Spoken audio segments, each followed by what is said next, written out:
Hey there, friends, and welcome back to another episode of 15-Minute Free Thinking. I've had this ongoing podcast for a couple of years and the YouTube channel for a dozen or so years, continuously sharing my thoughts with the world. And during all these years, I've definitely talked about religion quite a bit. And as a preamble here, I'm not intending to offend anyone or any group, but if anyone takes offense, yeah, that's on you, man. I mean, I think that a person's choice to believe in what they want is one of those, pardon the pun, but God-given rights. And I'm not an anti-religious person, although in previous years I may have been more oriented towards poking fun than just accepting people's beliefs for what they are. But I've grown up, I've matured, and over the years I've learned to accept that other people believe different things, and there's nothing wrong with that so long as it doesn't bleed over into the rest of the culture with the laws and regulations that are made based on somebody's preconceived notions about what's right and wrong or what's true. In other words, when a religion affects laws that the population disagrees with, that's when it becomes a problem. This happens all of the time. All of the time. And ordinarily, I don't speak much about religion. I only talk about things that I feel like really affect me personally and my family, because I can't be overly focused on politics of other countries or, worldwide pandemics or, basically the way that everyone seems to be obsessed with every little detail about everyone else's life because they're famous or because they're a leader. I don't give a shit. I don't watch news about these things. I'm not interested. I know that a whole bunch of really ignorant old people tend to run things in this world.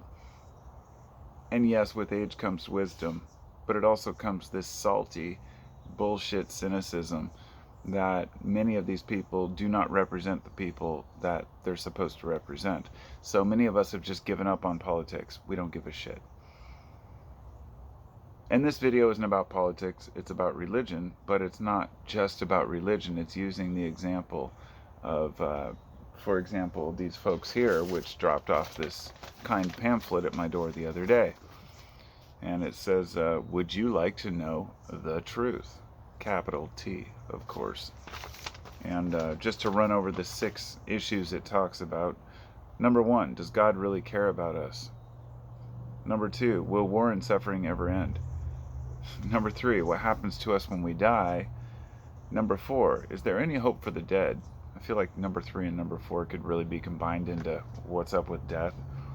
Number 5, how can I pray and be heard by God? And number 6, how can I find happiness in life? Now this pamphlet here goes on to explain their answers to all of these questions from from the mouths of Jehovah's Witnesses themselves, or rather the elders that make the organization run and tell people what they should and shouldn't believe about the Bible. Up until, recent decades, the Jehovah's Witnesses were often described as a cult. They fit many of the personality traits and behaviors, but they don't follow a central leader the way a lot of cults do, except Jesus, or accept their own belief system of whatever. I honestly forget if they're the ones who don't believe in Jesus. Don't really care. The point being here that the way that Jehovah's Witnesses seek community with their own people is admirable, and that's what I love about religion. The fact that it gives people connection and interactions based on shared ideas. And so long as no one else is harmed, I think that's great. The problem is that anyone who leaves the religion or isn't a member are considered, well, especially those who leave, are considered apostates.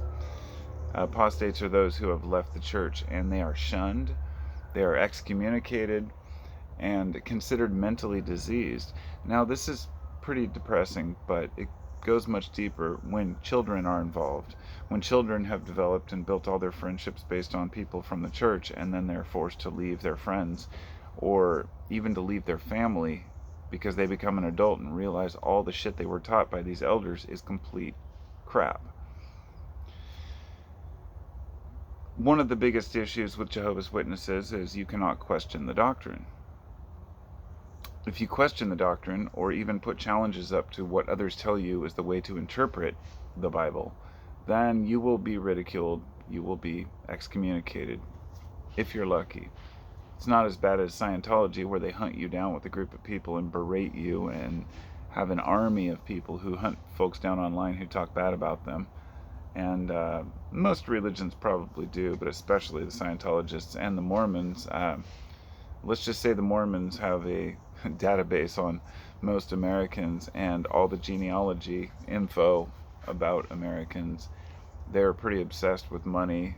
They've got a huge marble church down here, like 20 miles south where I grew up, in the Lake Oswego area. It's a monstrous marble church.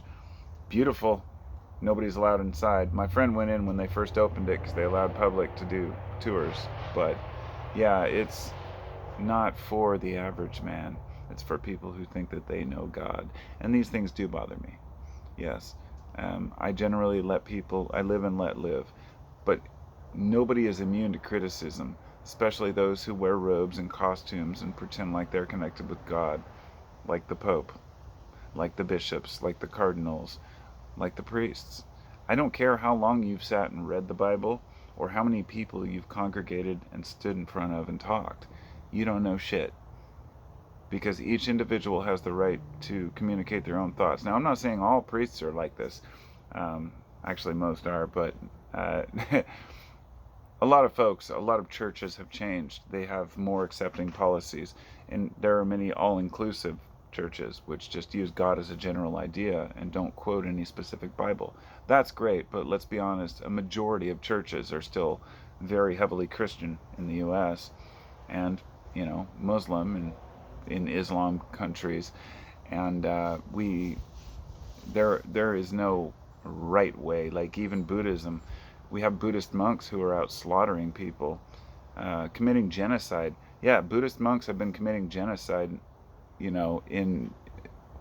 because of how many Muslims have been moving into their countries as refugees.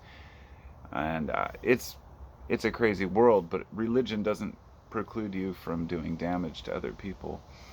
And I think we forget that. But back to, the Jehovah's Witnesses, the idea is they basically ignore a lot of what goes on with abuse, especially with kids, all forms of abuse. And they even say, the elders say, to avoid independent thinking because it can bring out the devil. That's just the type of bullshit that they have to feed people. Do not think for yourself. Think what we think. This is when religion becomes a problem. As I've said before, it's not about what you believe. It's about what you believe about other people when they don't believe what you believe.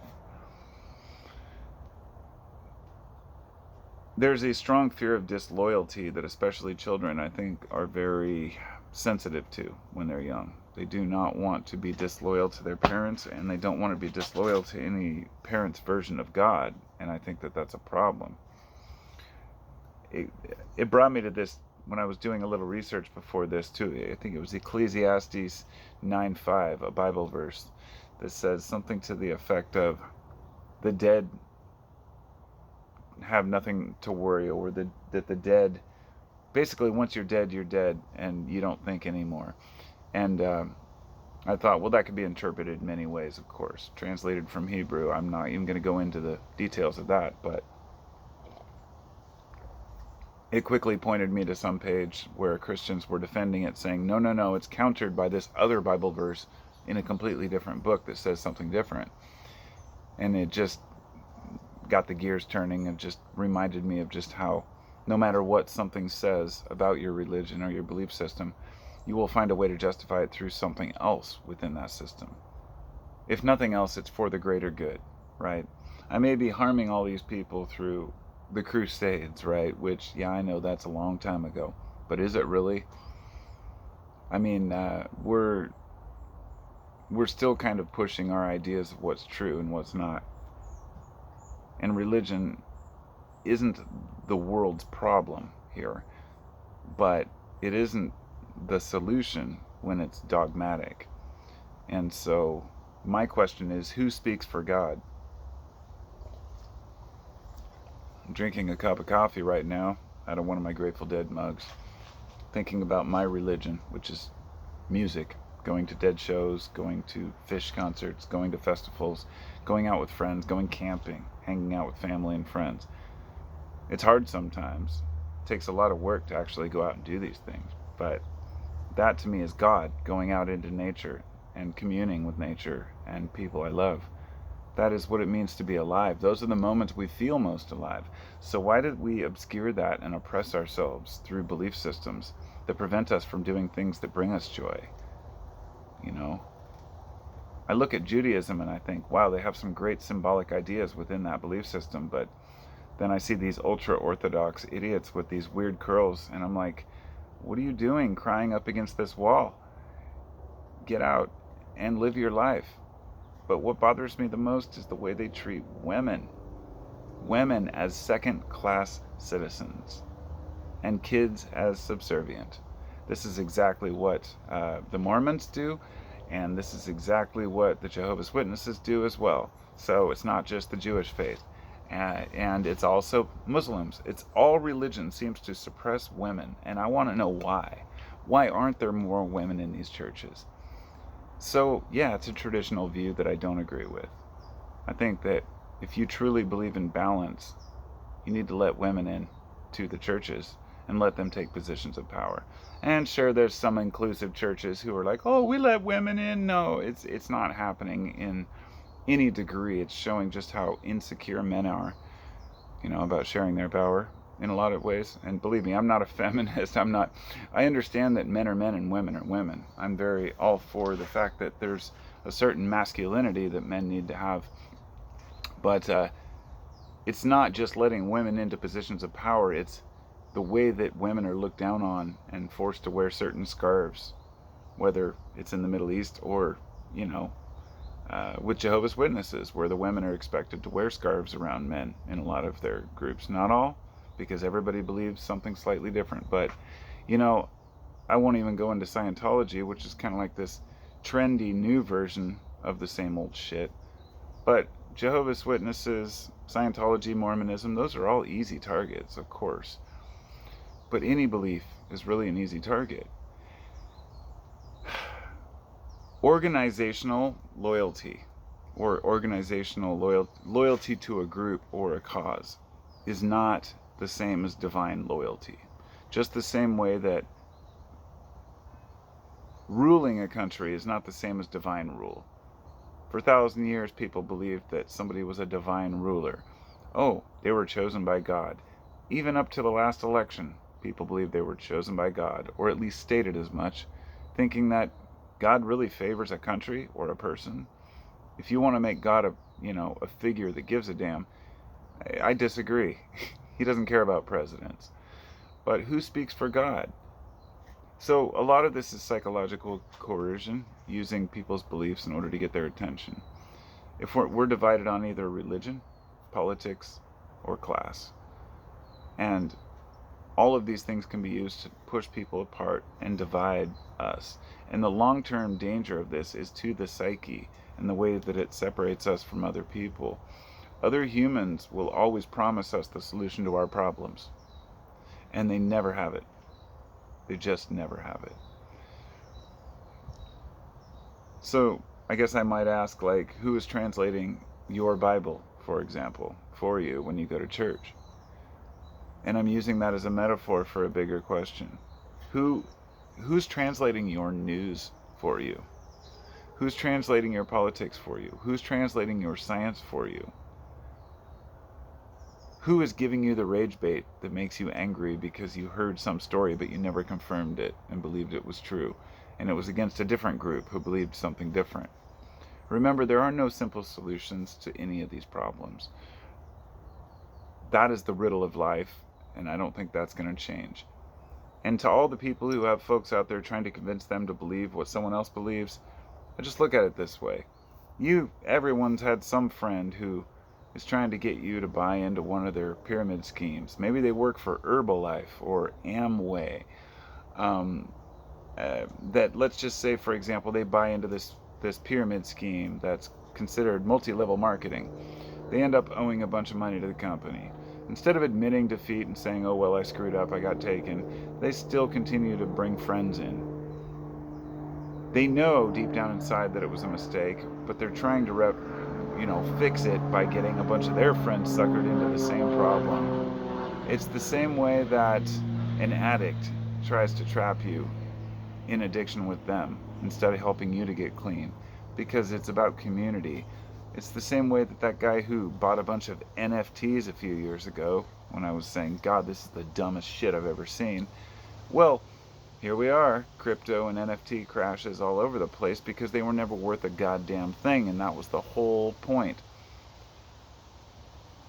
People want you to do what they did, especially if it cost them something. They need the community and the justification for it, and this includes religion. If somebody has bought into a religion for a long time, they might cop out and say, I'm done, or they might just try to bring more people in to convince themselves. I've realized there are 5 aspects that really affect us. We've got the mental, the physical, the spiritual, financial, and social, and all 5 of those can be manipulated. And I'd like to expand on all 5 of those in a future video, but I haven't written down any notes or details, and I'd like to really go into what I mean. So that's for the future. As usual, if you want to hear more about it, I'll go ahead and make a video about that in a few days once I've taken some notes. So I'll talk to you all soon. Thanks for listening. If you want to support the channel, you can visit me on Patreon at Carpo719. And you can also check out my other YouTube channels in the description. And you can go to my 15-minute free thinking podcast, whether you're listening or watching. And I'll see you all next time. Peace out.